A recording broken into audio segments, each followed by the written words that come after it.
Okay, this is a video to show you how to make your very own sonogram on the computer. The first thing you have to do is you're going to have to open a new spreadsheet that is totally blank so that you can fill it out. So I've already done that.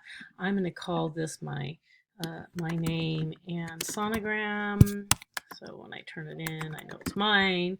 You also need to have this picture open to be able to see the sonogram that we're going to code. So the first thing we need is the speed of the wave, and that will be given to you by somebody, but we're just going to type it in here so it's blank. Speed of wave, and you're going to set that equal to something. Now the one that I'm going to input in, so I just type that in here, right? Speed of wave. And I'm going to make this block yellow. So if I click over here and I look at the paint, I'm going to fill that in yellow. So I know I need to input that. I need to know that that's going to be in centimeters per millisecond when I do it. And I'm going to make this, since it's just a number, I'm going to make that a little bit smaller so that it's not going to take up so much space. I'm going to run out of space eventually. And then we know we're going to find the time from my video. We learned that from the worksheet. So the next thing I'm going to enter down here is time, and that's going to be in milliseconds. I think it's cut off on my picture, but it's in milliseconds over here. And we're going to do that for line 1 and line 2 and line 3. Now I don't want to have to type all these in, so watch what I can do. I can click on this, hit shift. So I had hold shift, so I get 2, and then see that little square? I'm going to pull it down till it says 8. Oh, that only says 7, so I'm going to pull a little bit more. But notice it had to be that black, you know, had to have that little square, and had to have the X on there. And then I am going to right justify those just because I want it to be over to the right. So I'm going to come over here and right justify it. So that's going to be all my times, or all my lines, right? And then my milliseconds, I look over here, it goes from 0 to 0.8. So the first one's going to be 0.1 milliseconds. The next one's going to be 0.2 milliseconds. And then again, I got to get all the way to 0.8, so I don't have to keep typing. So I hit shift, and then I can drag it to it'll be 0.3, 4, 5, 6, 7, 8. Now you notice that I'm about to go out of my area here. Didn't do that. You want to carefully click. Nope.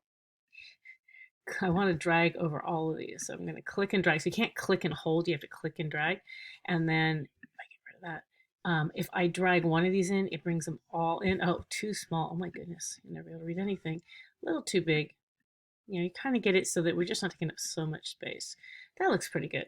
And then I'm going to center all those just to make it look nicer. Again, we're learning how to format and how to make things nice. So there's the center. So now I have all of those. And then I have to input all this information here. So I'm going to make all of those yellow. So I'm going to fill those all in yellow.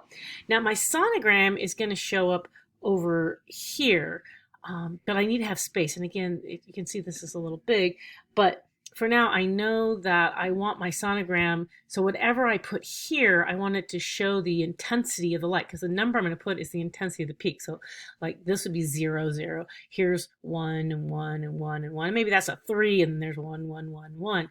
So I want that picture to show up over here based on the number that I type in there. So I'm going to say that for this first column, I'm going to hit the equal sign, and then I'm going to say it's going to equal whatever over there.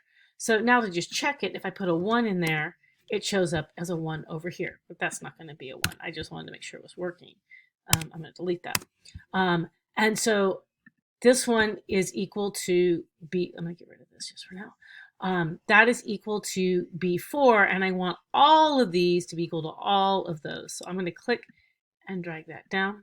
And then I want all of these to be equal to all of those, right? So I want this one to be here, right? I just want it to keep going. So let me count first. 1, 2, 3, 4, 5, 7, 8. I think that's about right. Let's come back. So again, I'm going to try to get these columns to be a little bit smaller for me because I just don't have space. Oh, it didn't highlight all of them. Let's try again. 1, 2, 3, 4, 5, 6, 7, 8. We're pretty close. And we'll drag those in. So I have to highlight the whole column to make it drag in, and then I might just drag this column in because that way I can kind of see everything, I think, right? And so the one that I formatted was B4. This one says B5, right? it's going to go all the way down. But now I'm going to take all of these, so I hit shift so I can highlight all of them, and I'm going to make them go all the way over here. And I think I hit the right one. Just to double check, I'm going to put a 1 there. Oh, and there's a 1 that goes there. If I have an extra one past that, I do. It doesn't really matter, but I'm not going to put anything there. So I just know that I have it formatted. If I put a 2 there, whoop, there's a 2. Okay, so now I know my sonogram will show up over here. I'm trying to make a picture, right? Just like we sort of were trying to figure out where the kidney stone is. All right, so then the next thing is I need to know for each line what the depth is, right? So this was my first line, right? So right here, over here, I'm going to write depth and equals. And so you can see that column's a little too skinny, so let's bring that out. And so now I'm going to do my formula. And so you're going to have to be practicing doing these. So if it's a formula, you have to hit the equal sign. Notice the equal sign. And I want the depth is going to be equal to velocity times distance, right? Velocity, sorry, we're trying to find distance. Velocity times time divided by 2, right? Because it's an echo. V times t is distance divided by 2 because it's an echo. So it's going to be equal to whatever I put in here, velocity times time, which is this one. So it's going to do B1 times B3, right? And then I'm going to divide that by 2. And it's 0 right now, but if I put in like 2, it should be 2 times 0.1 should be 0.2.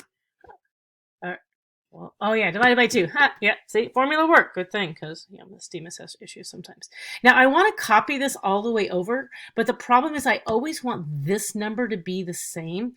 And because I always want that number to be the same, I need to put a dollar sign in front of it.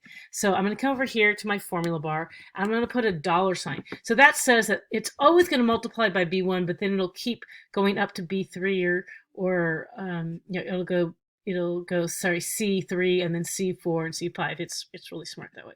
So watch, we're going to go like this.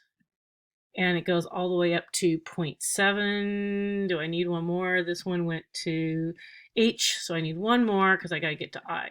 So look, I'm looking up here, and so I'm clicked on that one. But if I'm here, see how it says I, so I know I got to the last column. So that's my depth. Oh, I didn't put my units for depth. That's bad. So let's put the depth centimeters times milliseconds. It's going to come out in centimeters. All right, so we're going to put centimeters if I can type. And now it's too short again, so we'll make that we'll click on the column and we'll make that a little longer. There we go. All right, so now I look at my picture and I have to decide what goes in these. So I'm only going to do a couple for you. Let me just do line 1 so you kind of get an idea of how this works. So for line 1, we know that's going to be a 0 at 0. Oh, I didn't put a 0 time in, did I? Well, that's okay. Everybody's 0 there, so we can start at 0.1. So 0.1 would be right here. It's still a 0. And then 0.2, so I'm going across line 1, would be a 0. 0.3 would be a 0. 0.4 is still a 0. This is similar to the worksheet, right? 0.5 gets a 1. Notice it's filling in over here for me because I did my sheet, right? And then the 0.6 is a 0, and 0.7 is a 0, and 0.8 is a 0. Awesome. Although this doesn't look much like a picture, does it? It's just zeros and ones, right? We're digitizing. We're trying to make this into numbers. So what I have to do is make this change into a picture. So what I'm going to do is I'm going to highlight all of this, and I'm going to do something called conditional formatting. So I'm going to say format, and see here, it says conditional formatting, and this pops up. And so I want to do color scale. So I click on the color scale, and I don't want it to be green. I want it to be black and white. So the minimum value I want to be black because there's nothing there. When it's 0, there's nothing there, right? That's what that means. So that's black. And then the maximum value, which would be like a 3, will be white. Let's make sure it says it's white. Yes, it's checked white. And then anything in between would be gray. Let's say done. And now if I close this, you notice these are all black. Oh, this one, I don't know why I put that far, but that's okay. But that one is, now notice if I change one of these numbers to a 3, so that's the maximum value, that's not right. Notice this now goes to gray because that's in the middle. and then this one goes to white. So if you do it correctly, you should end up with the correct pictures, and put that back to 0. So it just looks at the scale. So you're going to finish this, and you're going to be able to show me you can make a sonogram of a kidney stone. Good luck.